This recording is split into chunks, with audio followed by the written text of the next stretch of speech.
You are now experiencing the digital life with Kevin Lockett. Hey everybody, welcome to the Digital Life. Today begins a special 3-part series on content marketing, inspired by my former guest, Joe Polizzi's Content Marketing World Conference, which is held in Cleveland every year. Up first is Jeff Rohrs from Yext. Now Jeff has a job that I envy, because he gets to work in Cleveland and New York. Believe me, if I had a gig where I could work in Akron and New York City, I would be in heaven. So during our conversation, Jeff and I discussed how companies need to listen to their audiences, how to assemble a team in the workplace, and great places to eat in New York City. So without further ado, here's my conversation with Jeff Rohrs from Yext. Okay, we're talking to Jeff Rohrs from Yext. How are you doing today? I'm doing well, and yourself? I am fine. So before we get into content marketing, I like doing research on people because I think people's lives are really interesting. And I wanted to ask you about your time as host for the Empire Family Restaurant. Oh, the Empire Family Restaurant that was my first job out of high school. Yeah. I want to know if there's anything from that time at the Empire Family Restaurant that's helped you along the way, because you deal with a lot of sales and marketing and dealing with people. Was there anything that you learned back then that helps you today? Yeah, that's funny. I was just talking about this with my son who's entering high school, and that job was in Napoleon, Ohio. It was my first job when I was in high school. And one of the reasons it was a good one is you were public-facing, so everybody coming in the restaurant, you're welcoming them and making sure that you are managing expectations as to when they're going to get seated and keeping the waitress and waiter staff happy by making sure that you are seating folks in different sections and not overloading one person so they get all the tips. So, I was telling my son it was great for public speaking, thinking on your feet, prioritization, and how to keep different constituent audiences happy. In retrospect, it was probably a pretty good job to have as my first one. Is that where your love for bacon came from the restaurant, or was it before that? Probably before that. I don't know. The bacon thing is funny. It stuck with me because when I was president of an agency called Optium, kind of about probably 10, 15 years ago, really 10, 12 years ago, a lot of brands were having trouble understanding how video and blogging and the nascent social media was going to fit into what they were trying to do. And that's kind of hard to imagine now, but at that time we were dealing with a moment in which iPods, did not play video. There was no such thing as the iPhone. YouTube had just perhaps come around or hadn't quite yet. And so, we were trying to educate our prospects and our clients as to the potential of this new media where every company was now a media company thanks to the web with instantaneous worldwide distribution of any content they created. And so I started a blog called 6 Degrees of Bacon because, A, it was funny to write about bacon, B, we were able to write in character, and so it was a little bit of a creative exercise, and C, anybody that we showed the blog could understand the content so that they didn't get caught up in what the content was. They could see through to how it actually performed. And so in writing this blog about bacon, I was able to educate a lot of our clients and prospects as to the power of creating your own content, what we would call content marketing today, what we'd call social media today, what we call, video, digital video today. And it worked quite well. We probably sold something like 7 figures of business off of that goofy blog. Unfortunately, when I left Optium years ago, we shuttered its doors, and it is now just a little bit of legend out there. A legend of bacon. So it's interesting that you mentioned, like back then, maybe in the mid to late 2000s, talking about YouTube and different platforms, is that a lot of companies and individuals weren't really into it. So when you mentioned social media, they basically were like, we don't understand, and they were losing an audience. But now we flash forward, and people act like they know social media or into content marketing. But again, they really don't listen to the audience. It's almost like they went from not listening to the audience in the first place because they didn't know, to now they have the technology, but some of them still aren't listening to the audience. A fundamental challenge you have with any media is that a lot of folks get very caught up, understandably so, in the content development process because, that's where they're pouring their passion and their creativity, and that's where they can see the tangible results. of what they do, whether that is a white paper, whether that is a website design, a mobile app, a video, something more integrated. That all of that comes to fruition in the thing, right? In whatever the publication is, be it print, digital, video, audio, what have you. The predicament you have is that the assumption is often made. It's kind of a build it and they will come assumption that has plagued marketers for years and years and years, especially in this digital era, where, wow, I put all this wonderful effort. I think this is a wonderful piece, but nobody's really thought about how are we going to get it in front of an audience. And so the knee-jerk reaction is to go pay for audience when, in fact, if you put as much passion and creativity into developing your own audience over a period of time, it should grow and snowball such that with each piece of content you create, the next one will have a larger audience and the next one will have a larger audience. And that's not to say that you're ever going to completely wean yourself of the need of paid media, but it is to say that if we kind of shift our thinking a little bit and put as much effort into audience engagement and nurturing and development and growth as we do our content creation, we might see better results, in fact, from our content marketing efforts. Right. I think you wrote once that unlike broadcasting, publishing, and entertainment, most marketing organizations don't have an audience development. But audience development. Audience, yeah. It's very true. Again, you have to remember that we're really only kind of some could argue that we're 20 years into the idea of brands as media companies, all brands. I would say it's really closer to probably 5 to 10 years. And then some brands still haven't had that realization. Again, the understanding that, look, they can publish or produce or print anything, and thanks to the web, they have all of this worldwide distribution. That didn't exist before. You had to go pay for attention and rent attention from the major networks and from the major radio stations. Now that you've got YouTube, now that you have all these social channels, I think there is room, and in my book, Audience, Marketing in an Age of Subscribers, Fans, and Followers, I talk about this, that I think you're going to see the rise of an audience development professional within more mature marketing organizations. The reason being is, we've got specialists on channels like email and social and the web, et cetera. But again, if you're going to get the most value and have that kind of snowball rolling downhill effect, you need to have somebody in charge of audience development so that you're not constantly reinventing the wheel, having to come up with an audience from scratch every time you come out with a new piece of content. You want it to reach an increasingly growing group of audience members and people who want to pay attention to your brand or that content. And the only way you can do that effectively is if it's somebody's job. If it's not somebody's job, then really it's going to be kind of catch as catch can. And that's not to say you can't do it the way. It's just that you're losing efficiencies, and it'll likely be more expensive because you're going to have to go rent attention at 100%, as opposed to perhaps having some of, let's say, 50% of your needs in terms of audience reach and amplification met by your own proprietary audiences that you develop and you cultivate over a period of months and years.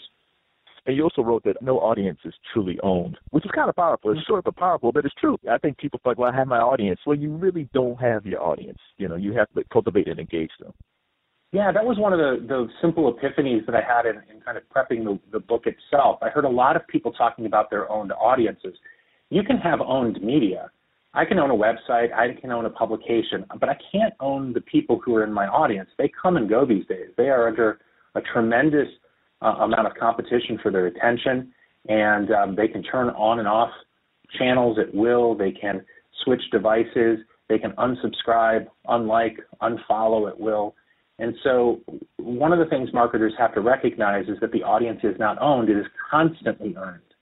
And so you're constantly earning their attention. And the more that you can be relevant and the more that you can be entertaining, the more that you can be informative, these are the types of things and helpful that attract that audience and keep them in their seats. And so I often kind of challenge marketers to, think like an entertainer up on stage, right? I mean, you can't just stand on stage and do nothing and expect people to stay in their seats. So if you liken that to, say, an email subscriber list, if you get subscribers and you don't send them anything upon subscription, that kind of acknowledges that they've opted in, that gives them a sense of the company and the benefit they're going to receive from subscription. Or worse yet, you go dark for long periods of time. You can't expect, those butts to be in seats. Those people are going to get up and they're going to go pay attention elsewhere. And I guess the other part of that, though, that is true is we as brands have to recognize we can't own the attention of our consumers 100% of the day. We fit into their lives when we serve a purpose. And that's when we have to be ready to respond and engage and, kind of prime the pump so that they are ready to hear us when we do have things to say that are revenue producing. But this is one of the things that is driving the whole notion that, service is one of the ultimate forms of marketing, because that's a point at which the consumer is displaying a high degree of engagement and interest. And if you have a really good way of serving them, that becomes an opportunity for them to become a fan, which becomes an opportunity to get amplification from that positive brand experience and leverage them on down the line. So, it is simply true. No audience is owned. And for that reason, you have to develop a strategy around engagement, retention, and ultimately value growth. It really is like a relationship in a lot of ways, because you might date somebody, be married to somebody, but if you say things like, "Okay, I'm here and love me," that's not enough. Right. You got to cultivate that relationship, because if not, that person might find somebody else. Well, that's a great analogy, because there's a lot of desperation in marketing quarters, especially at the end of a quarter, where you're coming up at the end of a quarter, you've got a number to hit, and all of a sudden you're sweating the fact that you have not hit that number. Now the tactics become more desperate and we act less human and more like we're just trying to sell something, and that tends to turn folks off. I have a very simple formula for marketing. It's the only math that I normally like to have on my board, and that is simply the word relationship, the greater than symbol, and then one sale. So the relationship is greater than one sale. At Yext, we're working to, build a team that thinks about that customer and how do we serve them over a long period of time. And yes, it's great to get the first sale, but we should be thinking about how to solve their problems over a long period of time so that we're building a relationship upon which many sales can be built. It's much more consultative. It's much more valuable to both parties. And I think that transfers from B2B into B2C as well. If you look at Coke, if you look at Taco Bell, if you look at some of the best B2C marketing companies around today, their brands are often about that relationship, that feeling that you have with the product, that experience you have. So it isn't just about getting one sale. It's about an ongoing relationship with the brand that yields mutual benefit. That aspirationally is where every brand should be going. Speaking of Yext, so you're based in Cleveland, but Yext is it in New York or is it in different? Yes, it's in New York, yes.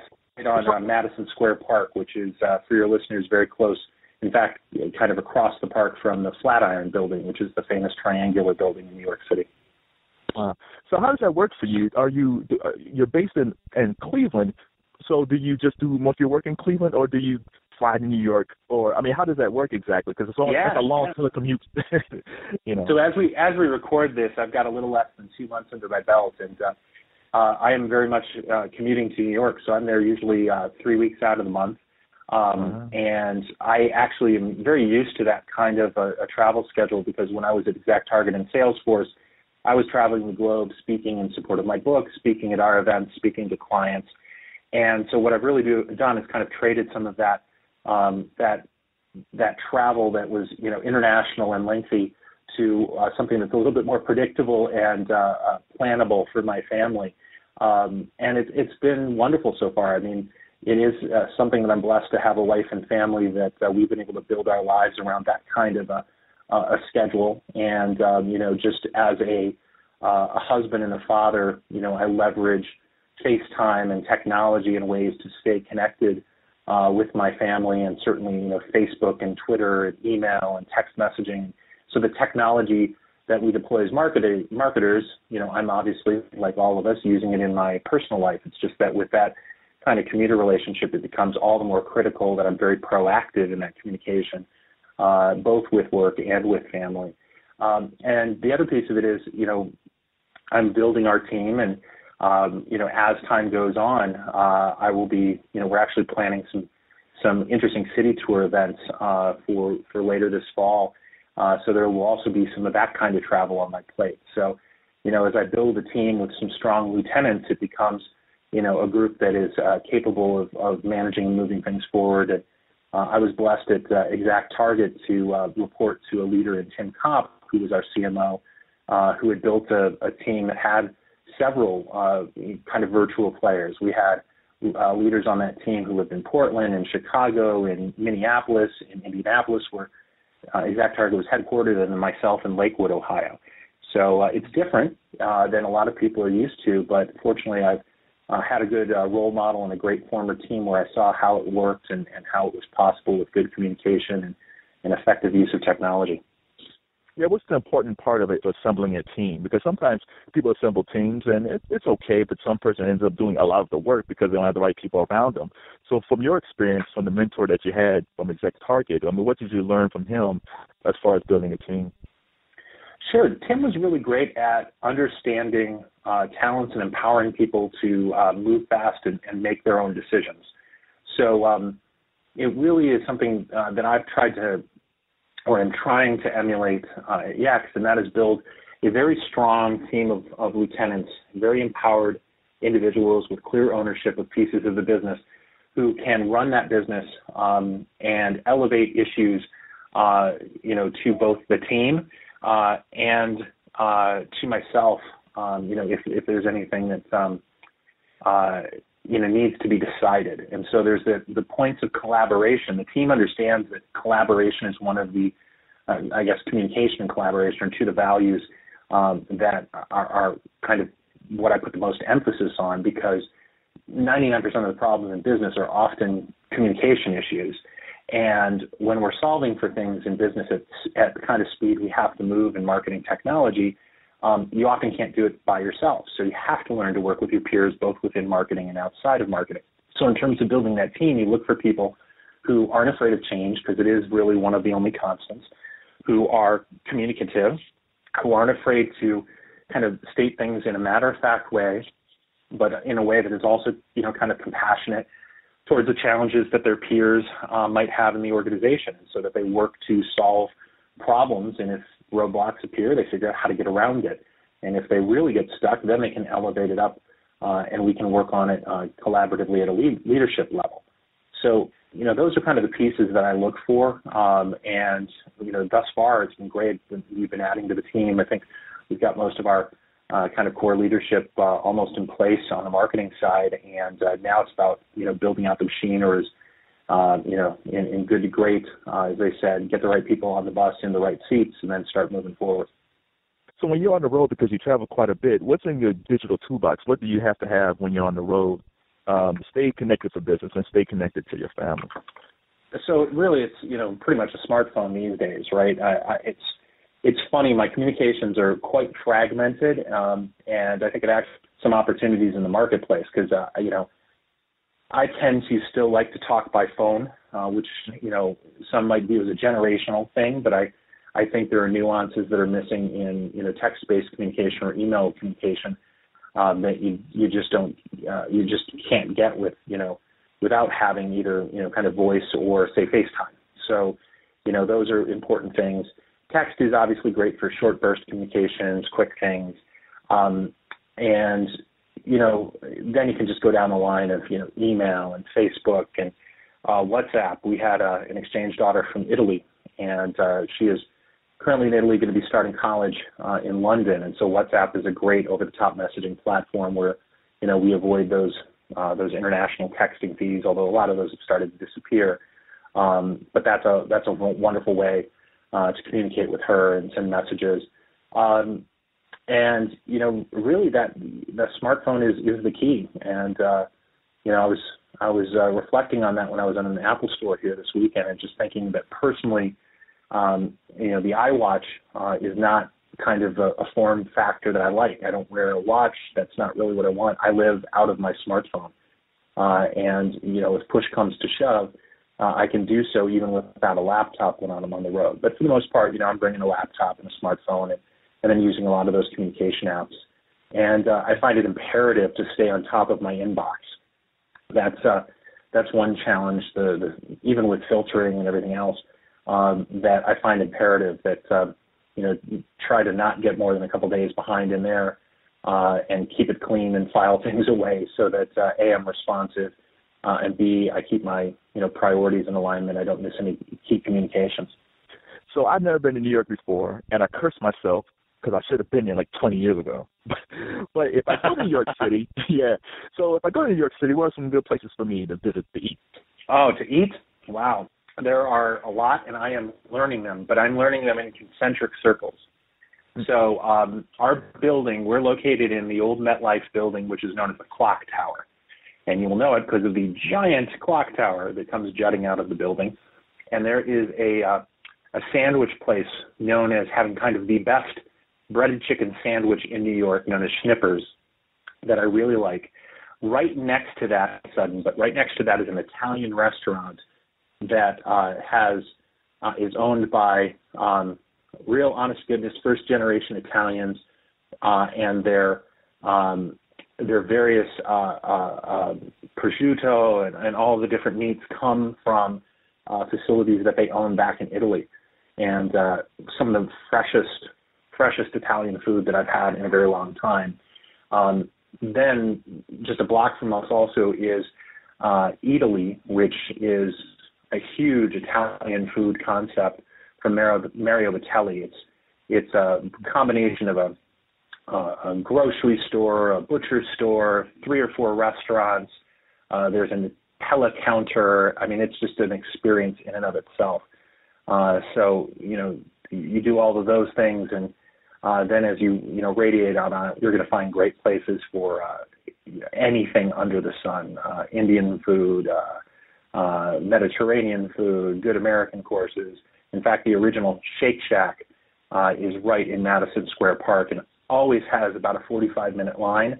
So my recommendation, if you've never had Shake Shack, don't go to that one. Go to some of the other ones in New York City, and you probably will not have that line.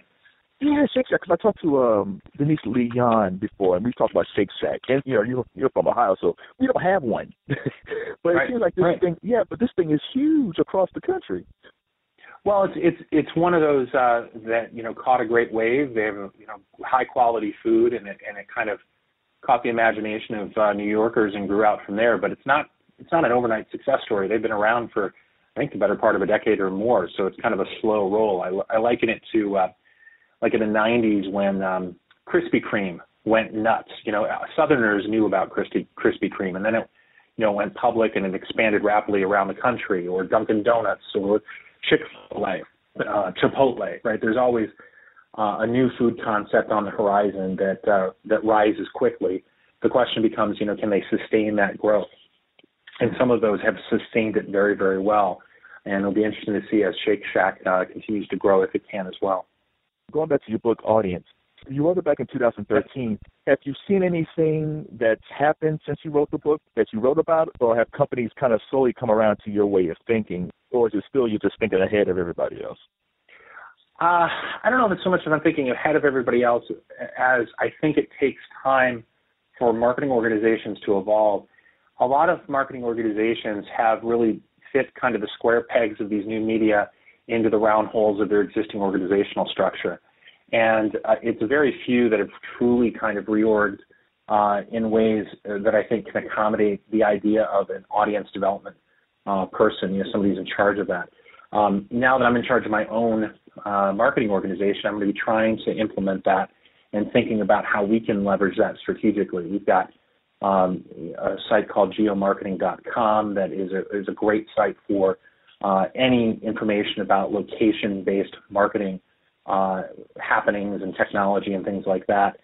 How can we use that to grow our audience? How can we grow our direct audiences? These are things that are in my mind, and I now appreciate it. And I kind of did before, but to be, on the side of the house that has so many balls in the air from a marketing perspective, you understand the challenge in trying to adapt a new concept or, a new structure like I was proposing an audience.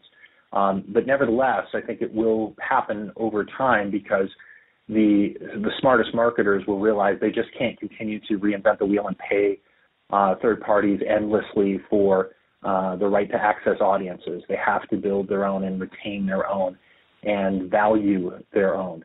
And as they do that, the dependency on paid media will go down. They can be more creative with their paid media, and they will have the ability to push a button and activate a lot of direct consumers because of their audience growth, be it in email or SMS or Twitter or Facebook or Snapchat or whatever the next big thing is. All right, Jeffrey Rohrs, thank you for the conversation. If people want to learn more about you or Yext, where can they go? You can check out Yext at yext.com. You can also follow me on Twitter at JKROHRS. And I also read that you wrote screenplays and you enjoy sketch comedy. What's your favorite sketch comedy troupe? If it's a sketch comedy show or troupe, which ones do you like? Well, there's so many. My family and I just got back from doing the SNL Experience, which is a new little kind of museum and walkthrough of a week in the life of Saturday Night Live. So it's a very obvious answer, but that was, I've been a lifetime fan of Saturday Night Live. I just saw that they're going to have Tracy Jordan hosting the third episode this season. I'm excited to see him get back in front of an audience after his horrific accident. And, I like the camaraderie and the history of that show.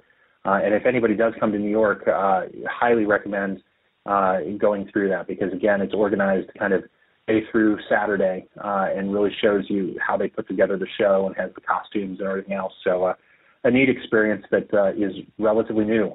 So if you don't get tickets to SNL, you can at least walk through that way. What was the thing that surprised you the most when you walked through the experience? I think how almost accidental the show was. I think the first year there's so many ways that it could have failed. And a lot of people don't know this, but Jim Henson had the Muppets, had these kind of adult Muppets on the first season. They didn't make it to the second season, but, that kind of points to part of how experimental it was. And, the fact it was live was so that they could get around some of the censor issues and other things.